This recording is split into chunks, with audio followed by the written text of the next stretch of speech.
Hello students, कैसे हो आप लोग। उम्मीद करते हूँ कि अच्छे होंगे। जो आज का अपना टॉपिक है वो अपक्षय है, यानी वेदरिंग।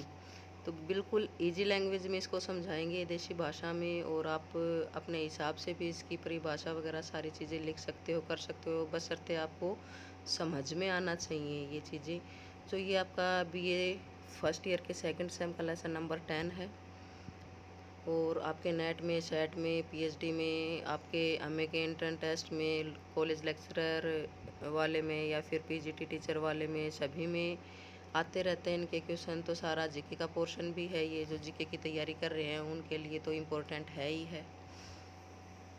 तो आज का जो अपक्षय वेदरिंग है, अगर अपन इजी लैंग्वेज में समझें इसको, तो अपक्षय का मतलब होता है चट्टानों का टूट फूट कर विदीर्ण हो जाना, वहीं पे विघटन या अपघटन हो जाना। अब दो शब्द आते हैं, अपघटन क्या होता है और विघटन क्या होता है। जो आपका दोनों मैंने हाईलाइट कर रखे हैं, फिर भी थोड़ा सा आपको दिखा देती हूँ। ये देखो विघटन और ये अपघटन। तो विघटन और अपघटन की क्रिया, तो विघटन क्या होता है, देखो चट्टानों के भौतिक बल द्वारा चटक कर टूटते, यानी भौतिक यांत्रिक क्रिया द्वारा जो विघटन होता है, टूटते फूटते, उसको हम क्या बोलते हैं, विघटन बोलते हैं। अपघटन का मतलब क्या होते हैं, चट्टानी रासायनिक क्रियाओं द्वारा सड़ गल कर चूर्ण बन जाता है, उसको क्या बोलते हैं, अपघटन। तो हम अपक्षय की सीधी परिभाषा ये भी ले सकते हैं कि चट्टानों का टूट फूट कर भौतिक या रासायनिक विधि से टूट फूट के वहीं पे चट्टानें विदीर्ण हो जाती हैं, टूट जाती हैं, तो उनको हम क्या बोलेंगे, अपक्षय बोलेंगे। तो अपक्षय के जो प्रकार हैं वो 3 प्रकार हैं अपक्षय के, वो अपन बाद में देखेंगे। उससे पहले जो थोन बरी है आपका, उसकी परिभाषा देख लेते हैं। जो मैंने पहले बताया था, जो आपकी डेफिनेशन है वो आप अपनी इजी लैंग्वेज में बना सकते हो, ठीक है। और जो आपकी परिभाषाएं किसी जोग्राफर के अनुसार होते हैं वो एज इट इज़ आपको लिखना होता है। तो इसकी देखो बिल्कुल सिंपल लैंग्वेज में दे रखा है थोनबरी ने कि चट्टानों के अपने स्थान पर विघटन और अपघटन। अब आपको पता होना चाहिए कि विघटन क्या होता है और अपघटन क्या होता है। तो ये अपने ऊपर समझ लिया कि विघटन का मतलब होता है भौतिक या यांत्रिक विधि द्वारा, और अपघटन का मतलब होता है रासायनिक विधि द्वारा जो सड़ गल कर चूर्ण बन जाता है चट्टानों का। तो चट्टानों का मतलब आते ही अपन दिमाग में सोच लेते हैं कि पहाड़ी एरिया तो होता ही है, चट्टानें वो भी होती हैं, वहाँ भी ये क्रियाएं होती हैं। लेकिन जो अपना मैदानी एरिया होता है वहाँ भी ये चीज़ें होती हैं। अपन आगे इसका डिस्कस करेंगे। तो पहले देख लेते हैं जो अपक्षय के प्रकार हैं। तो इसकी लैंग्वेज भी बिल्कुल ईजी है। भौतिक या यांत्रिक अपक्षय का मतलब क्या हो गया, जिसमें जो चट्टान है उसके खनिज या तत्व चेंज नहीं होते, यानी वो फॉर्म चेंज नहीं होती, वैसी की वैसी रहती है और टूट फूट कर वहीं पे विदीर्ण हो जाती है, टूट फूट के वहीं पे गिर जाती है, वो चूरा हो जाता है चट्टानों का, उसको हम क्या बोलते हैं, यांत्रिक अपक्षय। दूसरी बात आती है कि रासायनिक अपक्षय, नाम से ही पता चलता है रासायनिक, यानी इसमें रासायनिक क्रियाएं होती हैं। जिन चट्टानों में जो उनके तत्व होते हैं, खनिज होते हैं, वो फॉर्म चेंज हो जाती है, उसको हम क्या बोलेंगे, रासायनिक अपक्षय बोलेंगे। तीसरा आ जाता है जैविक अपक्षय। अब जैविक अपक्षय क्या है, जैविक अपक्षय में जीव जंतु आ जाते हैं। जैसे जीव जंतु द्वारा, आपको पता है कि आपकी जो धरातल है, धरातल के ऊपर जब जंगलों में भी जाते हैं वहाँ भी, और अपने खेत लगा लो या फिर कोई भी सरफेस लगा लो आप, सिटी का, गांव का, कहीं भी, उसमें बैक्टीरिया भी होते हैं, सारी चीज़ें होती हैं, जीवाणु कीटाणु सारी चीज़ें होती हैं उनके अंदर, मिट्टी के अंदर। तो वो सड़ गल जाती हैं, तो उनसे भी किसका निर्माण होता है, जो टूट फूट के वो चीज़ें भी क्या हो जाती हैं, जैसे पानी में घुल के, और वो सारी चीज़ें भी, जीव जंतु भी उसमें घुल जाते हैं, उससे जो निर्माण होता है चट्टान का, तो वो टूट फूट के विदरण होती है, तो उसको हम क्या बोलते हैं, जैविक अपक्षय। तो अभी इसके प्रकार हैं, प्रकार अपन ध्यान कर लेते हैं। पहला देखते हैं भौतिक या यांत्रिक अपक्षय। तो इसमें जो कारक होते हैं, भौतिक अपक्षय कैसे होता है, किस कारण से टूट फूट जाती हैं चट्टानें, ऑटोमेटिक अपने आप ही टूट फूट जाती हैं, या इसके पीछे कोई कारक होते हैं। तो इनके पीछे कारक होते हैं। जो मेनली कारक होता है वो आपका होता है सूर्य ताप, यानी आइसोलेशन। आइसोलेशन से कैसे टूट जाती हैं, जब आपने देखा होगा जब बहुत ज़्यादा धूप पड़ती है, तो आपने कई बार आप जाते हो, पहाड़ी एरिया में जाते हो, या फिर कहीं पे आप पत्थर, जहाँ पे पथरीला इलाका है वहाँ पे आप देखते हो, तो अचानक से चटकन जैसी आवाज़ें आती हैं, या चटक के कोई टुकड़ा टूट के गिर जाता है, तो वो किस कारण गिरता है? आपके आइसोलेशन के कारण। कैसे गिरता है देखते हैं अपन। जो ये सूर्यताप का काम होता है ये कहाँ होगा? शुष्क एवं उष्ण मरुस्थलीय प्रदेशों में। तो शुष्क का मतलब क्या होता है? जैसे अभी अपन देखें तो अभी मानसून चल रहा है, अपना मानसून चल रहा है, तो हवा में क्या होगी? नमी होगी। नमी होगी तो क्या शुष्क होगी? शुष्क का मतलब होता है हवा में नमी नहीं होगी बिल्कुल, यानी बहुत ज़्यादा तीखी क्या होगी? क्या होगी इसकी? जो आपका सूर्यताप है वो बहुत ज़्यादा तीखा होगा, तेज होगा। सूर्य का जो आपका ताप है यानी बहुत तेज धूप निकली होगी, तब शुष्क होगा। उष्ण का मतलब क्या होता है? गर्मी, बहुत ज़्यादा गर्मी होगी। तो गर्मी तो अभी है, लेकिन क्या शुष्क नहीं है ना, तो इसको हम क्या बोल सकते हैं? आर्द्र या उष्ण। और आपका सूर्यताप का जो भौतिक यांत्रिक पक्ष होता है वो कब होता है? आपका शुष्क उष्ण मरुस्थल में, यानी आपका जब मई जून का महीना होता है उस टाइम पे हवा में नमी नहीं होती, जैसे लू चलती हैं, और बहुत तेज सूर्यताप भी होता है, तो उस टाइम के ऊपर। तो शुष्क और उष्ण मरुस्थल होता है, वहाँ दैनिक तापांतर अधिक होता है। अब एक और शब्द आ गया जो मैंने हाईलाइट कर रखा है, दैनिक तापांतर। अब दैनिक तापांतर का आपको पता होना चाहिए कि क्या होता है दैनिक तापांतर। तो दैनिक तापांतर जो दिन का अधिकतम तापमान होता है और रात का जो न्यूनतम तापमान होता है, उसके बीच के अंतर को हम क्या बोलते हैं? दैनिक तापांतर। फॉर एग्जांपल हम देख लें कि आज का दिन का तापमान है 30 डिग्री, और आपके रात में जब तापमान क्या हो जाता है? रात को तापमान गिर जाता है, तो रात का तापमान है आपका 10 डिग्री। तो 10 डिग्री को हम 30 डिग्री से घटा देंगे तो कितना बच गया? 20 डिग्री। तो वो 20 डिग्री क्या हो गया? दैनिक तापांतर। तो ये सूर्यताप, ये जो सूर्यताप कौन से इलाके में होता है? शुष्क और उष्ण जो मरुस्थलीय इलाके होते हैं वहाँ पे होता है। तो जिसमें दैनिक तापांतर कैसे कम हो जाता है? जैसे आप अपनी ही मिट्टी से लगा लो, अपन हरियाणा में रहते हैं, तो ये हरियाणा में इधर अपने भिवानी साइड में बालू मिट्टी है, तो बालू मिट्टी, या फिर आप राजस्थान का, आप फॉर एग्जांपल राजस्थान का लगा लो, जो सबके इंडिया में जो भी पढ़ रहे हैं सबके समझ में आ जाएगा। इंडिया में बालू मिट्टी है, इसमें अपने राजस्थान में बालू मिट्टी है। तो बालू मिट्टी इतनी जल्दी ही तो क्या होती है? गर्म हो जाती है। तब सूरज निकलता है तो जल्दी ही तो गर्म होती है, और जब सूर्यास्त हो जाता है रात के समय क्या हो जाता है? टेम्परेचर उतना ही जल्दी ये ठंडी हो जाती है। तो दैनिक तापांतर कैसे ज़्यादा होगा? अब देखते हैं अपन। देखो राजस्थान का, अगर अपन अभी का अपने हरियाणा का देखते हैं तो देखो 30 टेम्परेचर है अपने हरियाणा का अभी दिन में, क्योंकि मानसून चल रहा है। और रात का टेम्परेचर ये मान लो कि 10 डिग्री है, तो बीच का अंतर हो गया, अपन माइनस करेंगे 10 को तो 20 डिग्री हो गया। अब यही अपन देखें कि मई जून का महीना है और राजस्थान का है, तो राजस्थान में अगर अपन बात करें तो दिन में तापांतर तो 45, 46, 47, 48 डिग्री तक चला जाता है। तो अपन मान लें कि दिन का तापमान कितना है? 45 डिग्री है, और 45 डिग्री अब जल्दी ही गर्म हो जाता है, तो रात को क्या होगा? टेम्परेचर गिर जाता है, जल्दी ही गिर जाता है। तो रात का टेम्परेचर अगर 15 डिग्री रह गया तो उसके बीच का कितना रह गया? 30 डिग्री। तो दैनिक तापांतर कौन सा ज़्यादा हुआ? 20 या 30?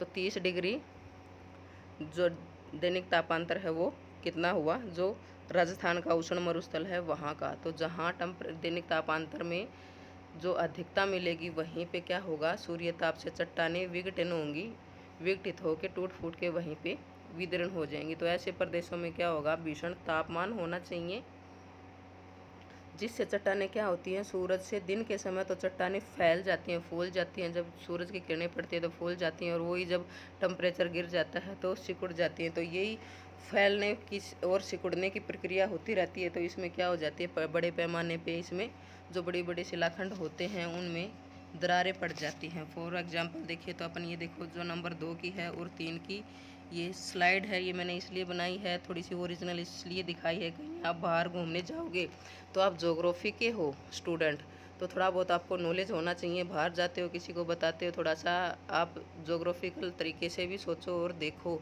हर चीज़ को देखा करो।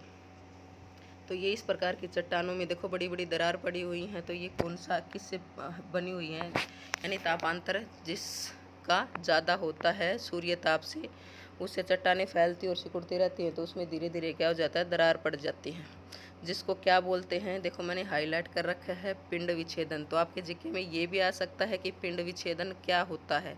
तो पिंड विच्छेदन, जो बड़ी बड़ी आपकी चट्टानें हैं उनमें सूर्य के द्वारा सिकुड़ने और फैलने से जो आपकी दरारें पड़ जाती हैं, तो उसको हम क्या बोलते हैं? पिंड विच्छेदन। इसके बाद में है कणिकामय विखंडन। नाम से ही पता चलता है, वो देखो पिंड विच्छेदन। पिंड का मतलब हो गया बड़ी सी शिला है, उसके बड़े बड़े पिंड हैं, उसमें विच्छेदन हो जाए। और कणिका विखंडन का मतलब क्या हो गया, कणिका यानी कणों में वो विदीर्ण होती है चट्टान, वो क्या होती है, कणों में विदीर्ण हो जाती है, कणों में टूट जाती है। कैसे टूट जाती है, देखो चट्टानें अनेक प्रकार के जब खनिज होते हैं चट्टानों में।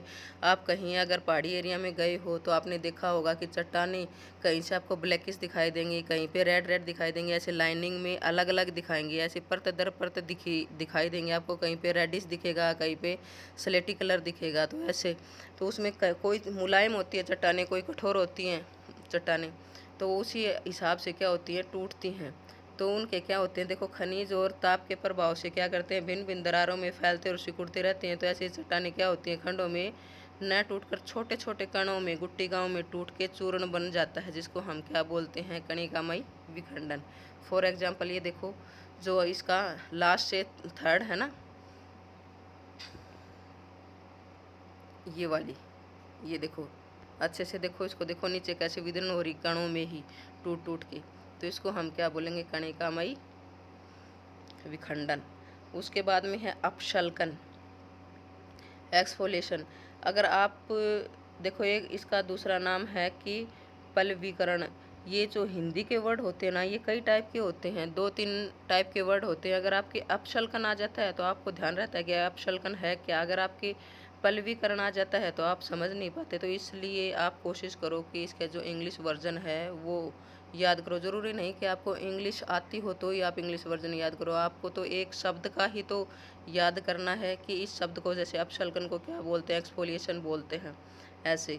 तो आप देखोगे, आप पल्लीकरण को करोगे तो क्या होगा, इसमें जो पल्लवीकरण है ये आपको समझ में नहीं आएगा। और वो या फिर इंग्लिश वर्जन देखोगे, जब जीके का कोई क्वेश्चन है तो इंग्लिश में देखोगे एक्सफोलिएशन, तो आपको पट समझ में आ जाएगा, हाँ ये तो अपशल्कन वाला है। तो कोशिश करना कि इंग्लिश वर्जन में, क्योंकि ज़्यादातर अभी जैसे नेट सेट में और आपके हमें एंट्रेंस वगैरह में, दोनों में आपके हिंदी में भी आते हैं और इंग्लिश में भी आते हैं। तो कहीं कहीं तो बिल्कुल इंग्लिश वर्जन ही आता है। तो अभी से आप अपनी लैंग्वेज थोड़ा सा इंग्लिश वर्जन में डाइवर्ट करना शुरू कर दो। तो ये अपशल्कन क्या होता है भाई, अपशल्कन ये होता है जो आपकी चट्टानें होती हैं, पूरा जैसे पूरी चट्टान है, वो क्या होती है, चट्टानों में कई प्रकार के खनिज होते हैं, कई प्रकार की होती हैं। तो ये सूरज की जब किरणें पड़ती हैं चट्टान के ऊपर, तो ऊपर की चट्टान के ऊपर तो क्या है, गर्म हो जाती है, और उससे नीचे वाली चट्टान ठंडी ही रहती है, उसके ऊपर कोई फ़र्क नहीं पड़ता। तो धीरे धीरे जब टाइम चलता है, यानी काफ़ी टाइम हो जाता है, तो क्या करती है, जो प्याज के छिलके की तरह ऊपर वाली परत क्या हो जाती है, पपड़ी बन के उड़ जाती है, पपड़ी बन के उड़ती है, यानी उड़ के नीचे गिर जाती है, यानी प्याज के छिलके की तरह काम करती रहती है। तो इसको हम क्या बोलेंगे, प्याज के छिलके की तरह जो पपड़ी बन के उतर जाती है, उसको हम क्या बोलेंगे, अपशल्कन बोलते हैं। जैसे एग्जाम्पल ये देखो, आपका फर्स्ट और लास्ट, ये क्या है आपका अपशल्कन का। इसके बाद में दूसरा होता है पाला, फ्रोस्ट। ऊंचे जो पर्वत क्षेत्र होते हैं वहाँ पाला पड़ता है, बर्फ़ जमती है। दिन के समय जब सूरज होता है तो क्या होते हैं, छिद्रों, जो पहाड़ी इलाका होता है उसमें जो चट्टानें होती हैं उनके छिद्रों में पानी भर जाता है, पानी भर के, और जब रात होती है तो वो पाले के रूप में यानी जमना शुरू हो जाता है। तो वो क्या करती है, उसका जो आकार होता है वो थोड़ा सा और ज़्यादा हो जाता है। जैसे देखो 9 घन सेंटीमीटर जल जमने के बाद कितना घेर लेता है, 10 घन सेंटीमीटर घेर लेता है। तो उससे भी धीरे धीरे जब पानी जमता है, पिघलता है, वो क्रिया होती रहती है, तो धीरे धीरे उनके चेहरों में डल के क्या हो जाता है, उसमें दरारें आ जाती हैं, जिसको हम क्या बोलते हैं, फ्रोस्ट। इसको तुषार या पक्ष बोलते हैं। देखो ये मैंने थोड़ा हाईलाइट नहीं किया, इसको हाईलाइट कर लेना, ध्यान रखना, इम्पोर्टेंट भी है, ये जीके में आता रहता है कि तुषार या पक्ष क्या होता है, कहाँ होता है, ये चीज़ें। उसके बाद में होता है दाब मुक्ति। ये सारे के सारे इनके नाम में ही छिपे हुए हैं। यानी प्रेशर रिलाइज, इसका मतलब होता है जब ऊपर वाली चट्टान होती है वो या तो आपकी अपर्दन से या अपक्षा के कारण ऊपर वाली परत हट जाती है, और जो नीचे दबी हुई चट्टान होती है वो दिखने लगती है, यानी वो भार मुक्त हो जाती है ऊपर से। उसको हम क्या बोलेंगे, दाब मुक्त चट्टान। तो वो क्या होती है, जिसके कारण उसमें क्या रहती है, उन दशाओं में तापमान बढ़ता है, और जिससे कण भी संकुचित और दबे हुए रहते हैं। और समय के साथ ऊपर की चट्टानों का जब अपरदन हो जाता है तो युगों से नीचे दबी जो चट्टानें हैं वो दाब मुक्त होने के कारण थोड़ा बहुत फैलती हैं और इससे चट्टानों में दरारें पड़ती है, जिससे उनका क्या होता है, विघटन यानी अपसल्गन होता है। और यह क्रिया सामान्यतः रूप से कौन सी की, जो आपकी ग्रेनाइट है और संगमरमर है, इन चट्टानों में अधिक पाया जाता है। उसके बाद में है लवण क्रिस्टलीकरण अपक्षय। ये चीज़ आपने देखो नाम से थोड़ा सा आपको अटपटा लगता है, लेकिन ये चीज़ें आपको कई जगह मिल जाएंगी, आपके घर में भी मिल जाएंगी। आपने देखा होगा कभी जब नया घर बनाते हैं और उसमें पानी देते हैं तो उसमें जो नमक की मात्रा होती है वो क्या हो जाती है, देखो नीचे आपके वाइट वाइट सा दिखने लग जाता है। यानी जो आपका घर होता है उसमें नमी आके और वाइट वाइट सी लग जाती है ना, सफ़ेद सफ़ेद सी, वो देखो समझते हैं इसको। जो चट्टानों के जो रंध्र होते हैं वो जमा हुए खारे पानी के वाष्पीकरण से क्या होते हैं, नमक के रवे बन जाते हैं। जैसे इनसे इन रवों का आकार बढ़ता है और वैसे ही चट्टानों पर दबाव भी बढ़ता है, जिससे चट्टानें क्या हो जाती है, टूट जाती हैं। और अपक्ष मरुस्थलीय में ये ज़्यादातर कहाँ होता है, बलुआ पत्थर में खारे पानी के रिसने से अधिक होता है। अगर आप घर पे देखोगे तो इसमें भी, जिसमें बोलते हैं ना कि ये किस कारण हुआ है, तो घर वाले क्या बोलते हैं कि ये जो पानी डाल रहे हैं ना, यानी खारा पानी है, यानी नमक की मात्रा अधिक है, इसलिए वो उसको देसी भाषा में लूनी बोलते हैं कि लूनी आ गई अपने घर के ऊपर। तो वही चीज़ है ये। इसके बाद में आ जाओ रासायनिक अपक्षय। रासायनिक अपक्षय का मतलब हो गया इसकी जो चट्टान की फॉर्म होती है उसके अंदर जो खनिज होते हैं वो भी चेंज हो जाते हैं। कैसे चेंज हो जाते हैं देखते हैं, समझते हैं। पहला है आपका रासायनिक अपक्षय की अपन ने परिभाषा देख ली थी। उसके बाद में ऑक्सीकरण यानी ऑक्सीडेशन। ऑक्सीडेशन कब होता है, ये आपके घर में, ये देखो नाम थोड़े से आपको अटपटे लगते हैं, लेकिन जब आप रट्टा मारना छोड़ दोगे और ज्योग्राफी को समझना शुरू कर दोगे तो हर चीज़ में आपको ज्योग्राफी दिखाई देगी, ज्योग्राफी की सारी चीज़ें दिखाई देंगी। ये सारी चीज़ें भी है ना, कार्बोनेटीकरण है, ऑक्सीकरण है, जलयोजन है, ये भी आपके आसपास में, आपके घर में सारी जगह मिल जाएंगी।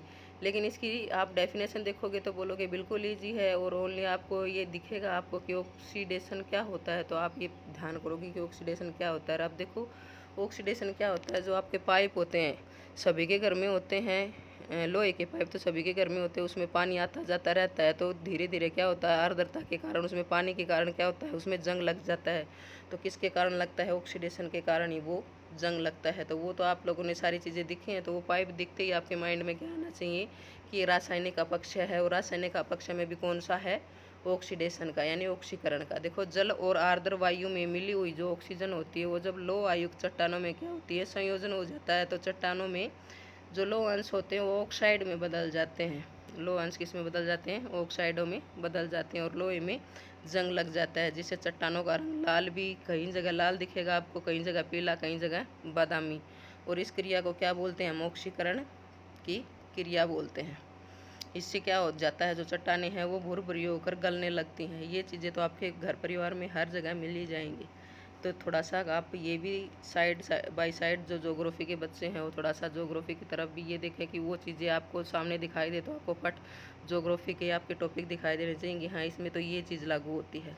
अब कार्बोनेटीकरण है। कार्बोनेटीकरण में क्या होता है, इसमें जो कार्बन डाइऑक्साइड की गैस की मात्रा होती है उसके संपर्क में आते ही क्या होती हैं, चट्टानों में खनिजों को कार्बोनेट में बदल देती हैं। तो कार्बोनेटीकरण इसको कहते हैं। तो कार्बन युक्त जो जल होता है ना वो हल्का अम्ल होता है और जो चूना युक्त चट्टानों में तेज़ी से घुला देता है। तो ये क्या होता है, चूना युक्त जो प्रदेश होते हैं ज़्यादातर वहाँ ये काम करता है, कार्बोनेटीकरण के द्वारा अपक्षय का प्रमुख कारण बनता है।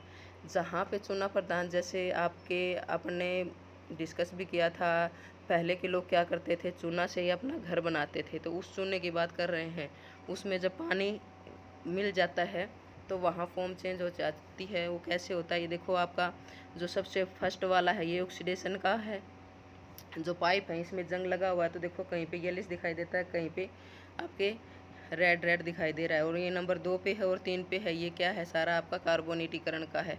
ये चूना प्रधान देश है जिसमें ये एक बंदा खड़ा हुआ है और दूसरे में ये घुला हुआ है। ये जो आपके होल से दिखाई दे रहे हैं इस टाइप की चट्टानें, इस टाइप की चट्टानें होती हैं, उसमें क्या होता है, कार्बोनेटीकरण हुआ होता है। दूसरा होता है जलयोजन की क्रिया, हाइड्रेशन।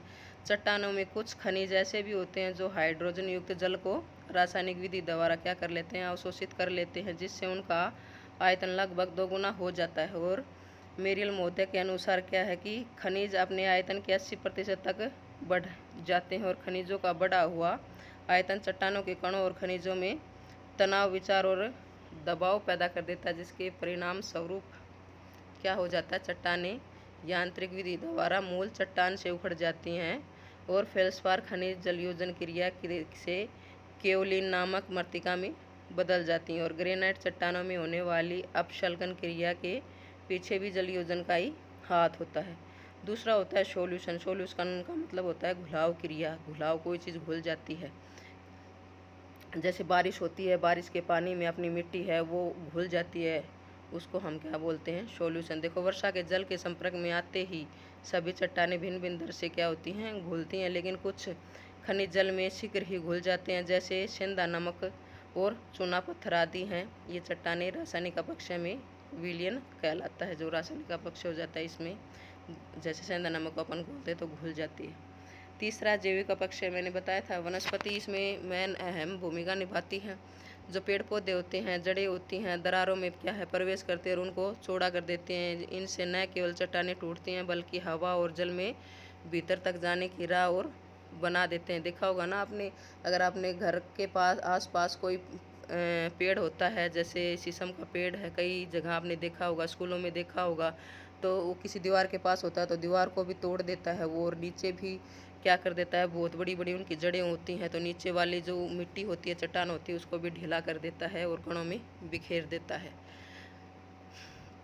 दूसरा आपका बिलकारी जीव जंतु होते हैं, वो भी क्या करते हैं, जो बिलकारी जीव जंतु जैसे चूहे हैं, खरगोश है, ये कीड़े मकोड़े हैं, क्या करते हैं, कीड़े मकोड़े जीव जंतु सैकड़ों प्रजातियाँ ऐसी होती हैं जो चट्टानों में बिल बनाकर भी रहती हैं। और खरगोश है, लोमड़ी है, गिद्दड़ है, बिच्छू है, गिलहरी है, ये आपको पता ही है सारे के सारे, कुत्ता है, बिल्ली है, और इसमें जो बिल बनाने के असंगठित मलबा चाकर आता है, यानी ये सारे के सारे करते हैं। जैसे केचुआ है, ये सारे के सारे मिट्टी को क्या कर देते हैं, बिखेर देते हैं, तो वो किसके कारण हो जाता है, बिलकारी जंतुओं के कारण।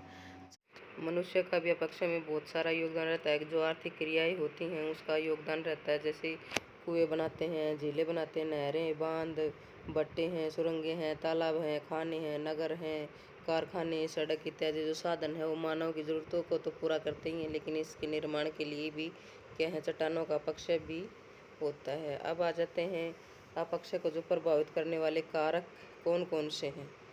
तो सबसे पहला कारक तो क्या है, जलवायु है सबसे पहला कारक, क्योंकि जलवायु न केवल अपक्षय के जो प्रक्रम है उसको निर्धारित करती है बल्कि अपक्षय के विस्तार को भी प्रभावित करती है। जैसे अपन ने देखो पीछे पढ़ा था कि शुष्क कौन से में शुष्क, उष्ण मरुस्थलीय अपक्षय को, जो आपका यांत्रिक अपक्षय था उसमें कौन सी जलवायु मेन भूमिका निभाती है, तो कौन सी थी वो, जो आपकी शुष्क यानी आर्द्रता रहित शुष्क और उष्ण जलवायु यानी गर्म जलवायु हो और हवा में नमी ना हो, तेज वहाँ पे सूर्य ताप पड़ता हो।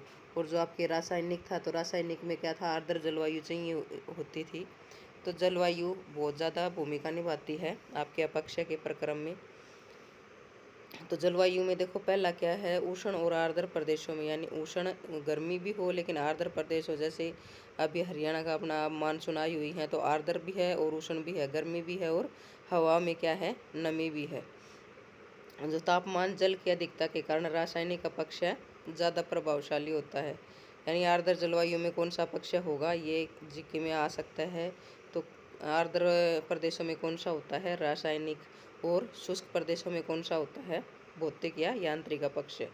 तो शुष्क जलवायु प्रदेशों में कैसा होता है, तापांतरों के कारण क्या होता है, चट्टानें बार बार प्रसार और संकुचन यानी फैलती, दिन के समय फैलती हैं और रात के समय सिकुड़ती हैं। तो उनके फैलने और सिकुड़ने से भी क्या होता है, उसमें अपक्षय होता है, यानी चट्टानों का विघटन होता रहता है।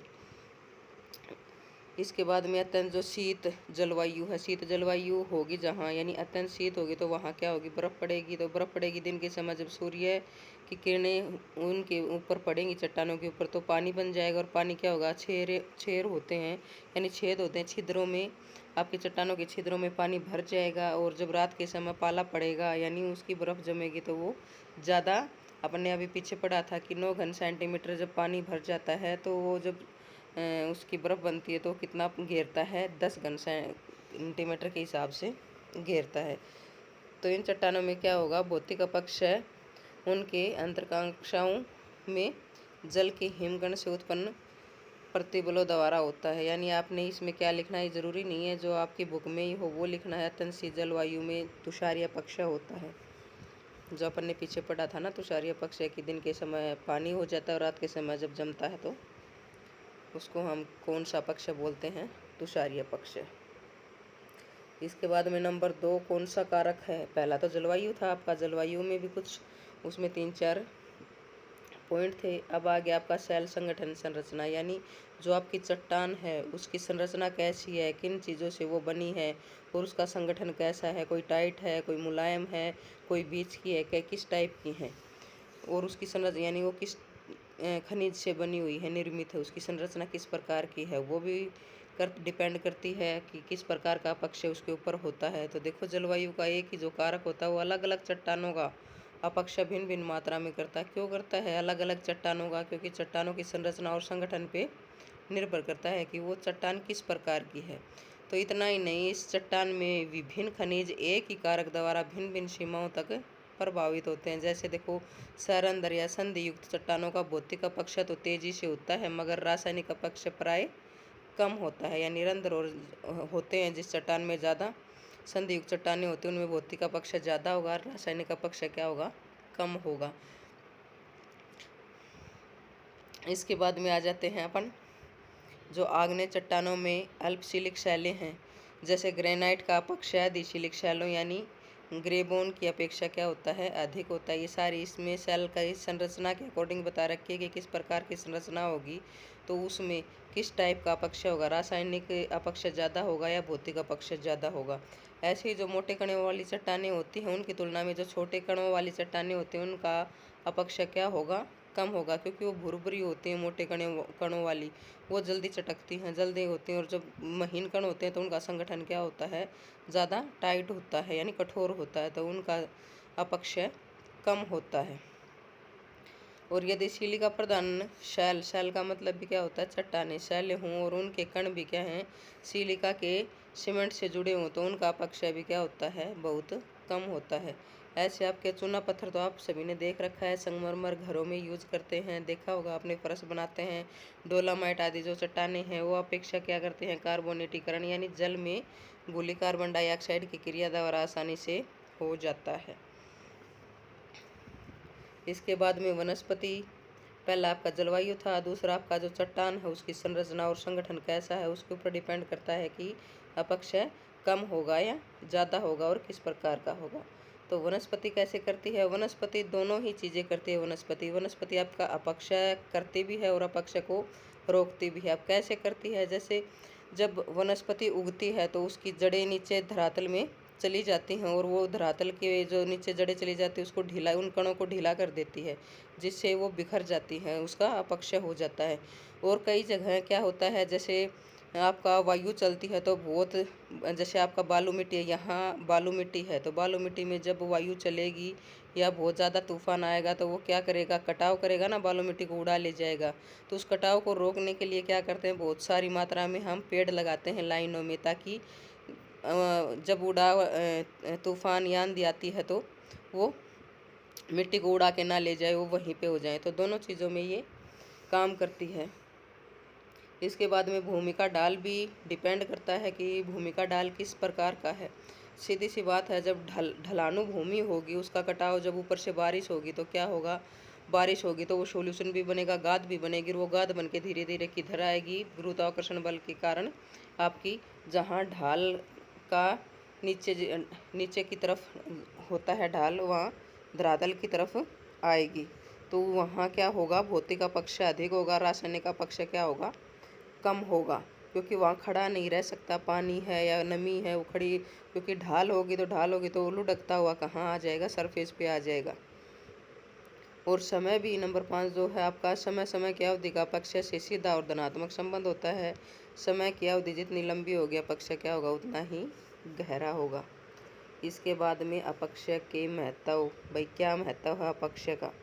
अपक्षय का पहला महत्व तो है स्थल रूपों की रचना, क्योंकि अपक्षय होता है तो क्या होता है? स्थल रूपों की रचना होती है। देखो अनाच्छादन के साधन कौन से होते हैं? अनाच्छादन अपन ने पृथ्वी की आंतरिक संरचना में बल थे, बल पड़े थे, उसमें पढ़ा था कि अनाच्छादन क्या होता है और अनाच्छादन के साधन क्या होते हैं। अभी अनाच्छादन के साधन अभी आगे आपके लेसन वाइज लेसन आएंगे, जैसे नदी द्वारा, हिम नदी द्वारा, पवन द्वारा, सागरीय लहरों द्वारा जो बनी आकृतियाँ हैं, ये 4 आपके इम्पोर्टेंट लेसन हैं। चारों में से क्वेश्चन आएगा ही आएगा आपके।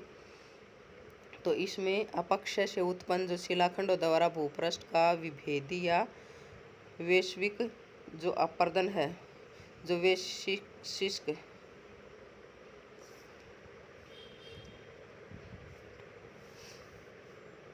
जो आपका इम्पोर्टेंट है, ये महाद्वीपीय जो अनाच्छादन के साधन हैं। अपक्षय का भौगोलिक महत्व आप देखते हैं कि अपक्षय का महत्व क्या है। तो पहला महत्व क्या है? स्थल रूपों की रचना होती है। इससे कैसे होती है स्थल रूपों की रचना? जो अनाच्छादन के साधन है, ये अपन ने पीछे भी किया था, आपका डिस्क्रिप्शन में लिंक भी मिल जाएगा कि अनाच्छादन क्या होता है। जो बल होते थे, बाह्य बल और आंतरिक बल, उनमें अपन ने देखा था। और उसके बाद में जो ये नदी द्वारा, हिम नदी द्वारा, पवन द्वारा, सागरीय लहरों द्वारा, ये चारों आपके लेसन हैं अलग अलग, चारों इम्पोर्टेंट हैं। इनकी बनने वाली जो आकृतियाँ होती हैं वो पढ़ेंगे। तो ये क्या करते हैं? अपक्षय से उत्पन्न शिलाखंडों द्वारा जो भूपृष्ठ का विभेदीकरण जो अपर्दन, यानी ये सारी की सारी जो साधन हैं, ये पहाड़ों से अपर्दन करती हैं, यानी कटाव करती हैं। पहाड़ों से कटाव करते हुए कहाँ लेके आएंगी? ये आपके पठारों पे। पठारों से हमने जो समस्थिति सिद्धांत था उसमें पढ़ा था ना कि ऐसे चक्कर चलता रहता है। तो ऊपर बारिश होती है, बारिश के कारण या फिर हिम नीचे की तरफ आपका गुरुत्व बल के कारण या ढाल होती है, ढाल के अनुसार चट्टानों को तोड़ती फोड़ती हुई भी नीचे लेके जाती है। तो बड़े बड़े शिलाखंडों को वो नीचे ले आती है। और ऐसे ही नदियाँ भी जब आती हैं बहाव के साथ, अपनी तली को घिसते हुए भी और अपने बराबर में भी घिसते हुए क्या करते हैं? सारे कंकड़ पत्थरों को, बड़ी बड़ी शिलाखंडों को नीचे, पहाड़ों से नीचे ले आती है। और उसके बाद में फिर छोटे कंकड़ पत्थर होते हैं, बहाव कम हो जाता है। तो उसके बाद और जब मैदानों में आ जाती है और भी बहाव कम हो जाता है, तो गाद, मिट्टी वगैरह साथ लेके आती है जो होती है। जैसे अपने एग्जाम्पल देखे तो आपने गंगा का मैदान है इंडिया में, तो उसमें हर साल नई मिट्टी आती है, उपजाऊ मिट्टी होती है वो, इसीलिए वहाँ ज़्यादा फसलें होती हैं। तो उससे नई सरफेस का क्या होता है? निर्माण होता है। स्थल रूपों का अलग अलग स्थल रूप बन जाते हैं। उसके बाद में आपका मिट्टी का निर्माण है। मिट्टी का निर्माण कैसे करती हैं? नदियाँ बहाकर नीचे लेके आती हैं पानी, जैसे अभी मैंने बताया। और उसमें गाद मिट्टी वगैरह ऊपर से सारी की सारी आपकी जो जलोढ़ मिट्टी होती है वो जैसे मैदानों में ला देती हैं। और मैदानों में लाने के बाद में किसके लिए है वो? कृषि और वनस्पति का आधार। मिट्टी आर्थिक विकास को मजबूत और आधार प्रदान करती है, चूरा बना देती है। तो वो आपकी कृषि के लिए लाभकारी होती है। आपकी मिट्टी का निर्माण होता है इससे। परतदार चट्टानों का निर्माण भी होता है। कैसे होता है परतदार चट्टानों का? जब अपन ने चट्टानों का लेसन नंबर 3 था आपका, वो पढ़ा था, तो उसमें देखा था कि परतदार चट्टानें कैसे बनती हैं। उसमें परत दर परत नई बिछती रहती हैं और वो जमती रहती हैं। और फिर जैसे नदियों द्वारा लगा लो या किसी भी साधन द्वारा लगा लो, वायु द्वारा उड़ के कैसे भी सरफेस के ऊपर आपके आते जमा होते रहते हैं और उसके ऊपर और नई परत जम जाती है। तो वो कैसी परतें बनती हैं? परतदार चट्टानों का निर्माण करती हैं। तो अपक्षय फिर क्या होता है? अपर्दन से प्राप्त जो शैल चूर्ण होते हैं अनाच्छादन के साधनों द्वारा क्या हो जाता है? वो परत दर परत निक्षेपण यानी जमाव होने से अवसादी चट्टानों की रचना होती है और उनमें चूना पत्थर, जिप्सम जैसे आर्थिक दृष्टि से उपयोगी वस्तुएं प्राप्त होती हैं। तीसरा, झीलों का निर्माण कैसे होता है भाई? झीलों का निर्माण कई बार पर्वतीय क्षेत्रों में अपक्षय से उत्पन्न शिला चट्टान फिसल कर क्या हो जाती है? किसी घाटी को अवरुद्ध कर देती है। ऐसी जो पट्टियाँ होती हैं उनमें क्या हो जाता है? जल इकट्ठा हो जाता है, जिससे किसका निर्माण हो जाता है? झीलों का निर्माण हो जाता है। तो ये आपका था अपक्षय का। तो ये आपने अच्छे से पढ़ना है, इम्पोर्टेंट टॉपिक है। और आपको बता दूं, अगर आपने फिजिकल ज्योग्राफी में आगे और जो आपके लेसन हैं उनको अगर ध्यान से पढ़ना है तो आपको अपक्षय का अच्छे से समझना पड़ेगा कि अपक्षय क्या होता है, क्या इसके प्रकार हैं। बिल्कुल आपके डेली रूटीन में ये चीज़ें होती हैं, लेकिन आप इन चीज़ों को ध्यान ही नहीं देते। थोड़ा सा भी डेली रूटीन में आप ध्यान दोगे, आपके सामने पता नहीं कितनी बार ये अपक्षय होता रहता है। सड़क पे देखोगे, आप गाँव में हो तो गाँव में गलियों में देखोगे, या फिर आप खेतों में हो तो खेतों में भी देख सकते हो। जो सिटी के बच्चे हैं वो भी देख सकते हैं टूट-फूट के वो जो चट्टानें। चट्टान का मतलब ये नहीं क्या ये क्रिया पहाड़ों पे ही होती है। जो चट्टान का आपको बताया था कि वैज्ञानिक रूप क्या है, जैसे बालू मिट्टी भी एक चट्टान है, आपकी काली मिट्टी है या फिर रेतीली मिट्टी है, जो भी है जो धरातल को ढके हुए है, इसको हम क्या बोलते हैं, चट्टान बोलते हैं। तो हर जगह आपको अपक्षय दिखाई देगा। और इसमें थोड़ा सा आप जोग्राफिकली देखोगे तो बिल्कुल इजी से समझ में आ जाएगा, कोई इसमें बड़ी बात नहीं है। और जब ये चीज़ें आपको समझ में आ जाएंगी, क्योंकि इन्हीं के वर्ड बार बार आगे जब वायु द्वारा निर्मित स्थलाकृति बनेंगी, नदियाँ द्वारा निर्मित स्थलाकृति बनेंगी, या फिर आपकी हिम नदी द्वारा या सागरीय लहरों द्वारा भी स्थलाकृति बनती हैं, उनमें बार बार यही वर्ड यूज होंगे आपके अपक्षय के। रासायनिक अपक्षय है, यांत्रिक अपक्षय है, भौतिक अपक्षय है। तो आपको रट्टा मारने की बजाय आपको ये सारी की सारी चीज़ें, ये वर्ड हैं ही समझनी है कि यांत्रिक क्या होता है, अपक्षय क्या होता है, ऑक्सीडेशन, सोल्यूशन, ये सारी की सारी चीज़ें उसमें आते रहेंगे ये वर्ड। अगर आपने अभी समझ लिया तो आपको ईजी हो जाएगा। और आपने समझा नहीं, रट्टा मारोगे तो भैया फिजिकल ज्योग्राफी है, रट्टा मारने से याद बिल्कुल भी नहीं होगी। तो इसको समझते हुए चलेंगे अच्छे से।